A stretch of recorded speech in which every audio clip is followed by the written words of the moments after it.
ஆண்டவராகிய இயேசு கிறிஸ்துவின் நாமத்தில் காலை வாழ்த்துக்கள். இன்றைய மன்னா, பக்தி உள்ளவனை கர்த்தர் தமக்காக தெரிந்து கொண்டார் என்று அறியுங்கள். நான் கர்த்தரை நோக்கி கூப்பிடுகையில் அவர் கேட்பார். சங்கீதம் 4:3. பாருங்க, ஆண்டவர் எப்படிப்பட்டவர்களை தெரிந்து கொள்வாராம்?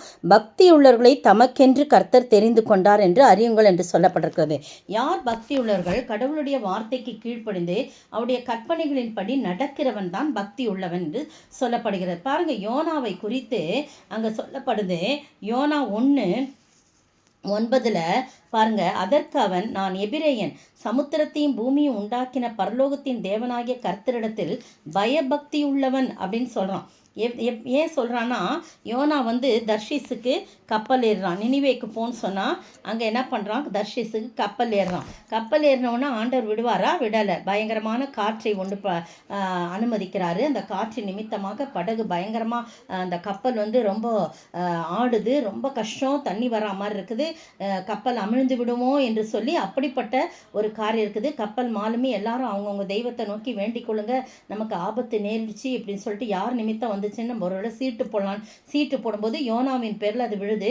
அவன் பாட்டுக்கு நல்லா ஜாலியாக போய் என்ன பண்ணுறான்? அவன் தூங்கிக்கிட்டு இருக்கான். உடனே எழுப்பி, என்ன இப்போ நீ எங்கேருந்து வரா? உன் தொழில் என்ன? உன் பேரில் தான் இது சீட்டு விழுந்திருக்குது. இந்த ஆபத்து நேரிட்டு தன்று நீர் எங்களுக்கு சொல்லணும், எதுக்காக அப்படின்னு சொல்லி, என்ன ஜாதியான், உன் தேசம் எது அப்படின்னு வரிசையாக ஒரு 5-6 கேள்வி கேட்குறாங்க.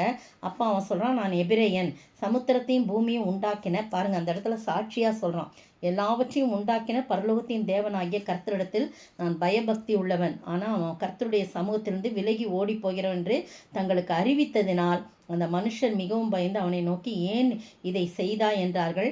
அப்புறமேட்டு நடந்த காரியெல்லாம் நமக்கு தெரியும். என்னை தூக்கி நீங்கள் என்ன பண்ணுங்கள்? கடலில் போட்டுருங்க, அப்போ சமுத்திரம் உங்களுக்கு அமர்ந்திருக்கும். என் நிமித்தம் இந்த பெரிய கொந்தளிப்பு உங்கள் மேல் வந்தது என்பதை நான் நல்லா அறிஞ்சிருக்கிறேன் அப்படின்னு சொல்கிறார். அப்போ உடனே அவங்கெல்லாம் பயப்படுறாங்க முதல்ல போகிறதுக்கு. வேற ரொம்ப கடல் ரொம்ப கொந்தளிப்பு மும்முரமாக இருந்ததுனால அவங்க என்ன சொல்கிறாங்க? கர்த்தரை நோக்கி கூப்பிட்டு, கர்த்தாவே, இந்த மனுஷனுடைய ஜீவன் நிமித்தம் எங்களை அழித்து போடாதே, இந்த குற்றமில்லாத இரத்தப்பழி எங்கள் மேல் சுமத்தாதீங்க அப்படின்னு சொல்லிட்டு அவனை தூக்கி என்ன பண்ணுறாங்க? சமுத்திரத்தில் போடுறாங்க. ஆண்டவர் விடலை. ஏன்னா அவன் தேவனிடத்தில் பக்தி உள்ளவன், பயபக்தி உள்ளவன். அவன் சாட்சியாக சொல்கிறான். ஆனால் என்ன செய்யறது? நான் அப்படி போகிறேன், வழிவிலகி போயிட்டேன் அப்படின்னு சொல்கிறான். அப்போ யோனாவுக்கு விழுங்கும்படியாக கர்த்தர் ஒரு மீனை ஏற்கனவே ஆயத்தப்படுத்திட்டார். இப்படி போடுவாங்க, அது மீனே நீ போய் யோனாவை விழுங்காமல் பத்திரமா உன் வயிற்றுக்குள்ளே வச்சிரு 3 நாள். நான் சொல்லும்போது நீ என்ன செய்ய, கொண்டு போய் கரையில் நீ கக்கணும்லாம் எல்லாம் சொல்லியிருந்தாங்க. அதே போல் நடக்குது. கர்த்தர் அவனை விடலை. திரும்பமா 2ஆம் தடவை யோனாவிடத்தில் பேசி, நீ போ, திருப்பி போ, மகாநகரமாகிய நினிவேக்கு போ, நான் உனக்கு கற்பித்த வார்த்தையை அதற்கு விரோதமாக பிரசங்கின்னு சொல்கிறார். இப்போ பக்தி உள்ளவனை தமக்கென்று அவர் தெரிந்து கொள்கிறார். யோனா ஒரு தீர்க்கதரிசி, அவருடைய அப்பாவும் ஒரு தீர்க்கதரிசியின் மகன் என்று சொல்லப்பட்டிருக்குது.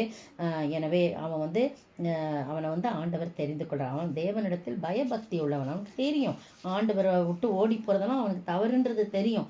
ஆனால் சந்தர்ப்ப சூழ்நிலையில் அவன் என்ன பண்ணுறான்?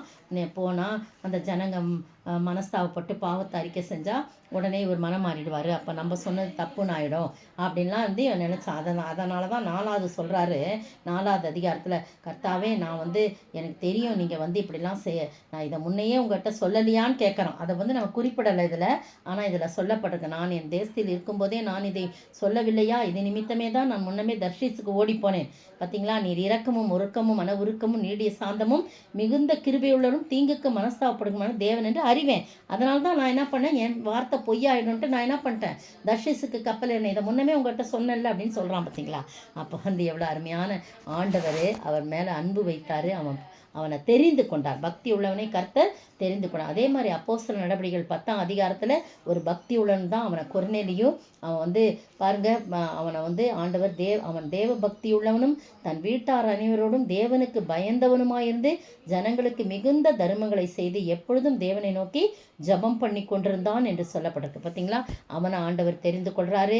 பல காரியத்தை அவன் மூலமாக செய்யறதுக்கு ஆண்டவர் அவனை தெரிந்து கொள்கிறார். இன்னும் நிறைய சொல்லிக்கொண்டே போகலாம். தேவ பக்தி உள்ள யோபு எடுத்தாலும் அதே மாதிரி தான். சொல்லலாம். ஆனால் இந்த ரெண்டையும் உங்கள் முன்னுக்கு ஆவியானவருடைய துணை கொண்டு வைக்கிறேன். நீங்களும் நானும் தேவனுக்கு பக்தியாக இருக்கும்போது, தேவ பக்தி உள்ளவர்களாக இருக்கும்போது கர்த்தர் நம்மை தெரிந்து கொள்வார். பக்தி உள்ளவனை கர்த்தர் தமக்கென்று தெரிந்து கொள்கிறார் என்ற வார்த்தையின்படி நாமும் அவரால் தெரிந்து கொள்ளப்பட்ட ஜனமாக மாற, ஆண்டவரிடத்திலே தேவ பக்தி உள்ளவர்களாய், ஆண்டவரிடத்திலே பயபக்தி உள்ளவர்களாய் வாழ ஆண்டவர் தாமே கிருபை செய்வாராக. ஆமேன்.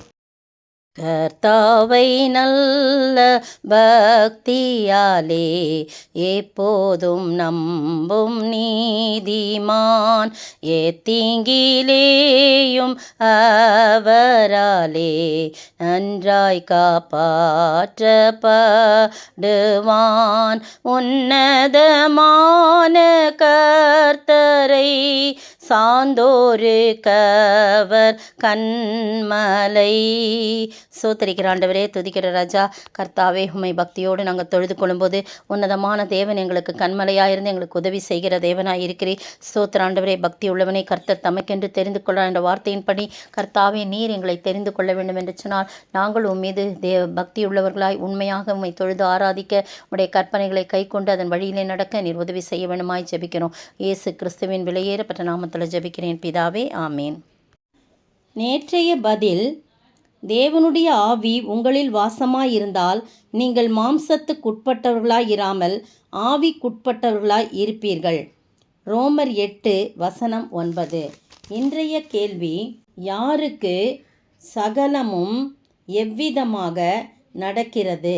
யாருக்கு சகலமும் எவ்விதமாக நடக்கிறது?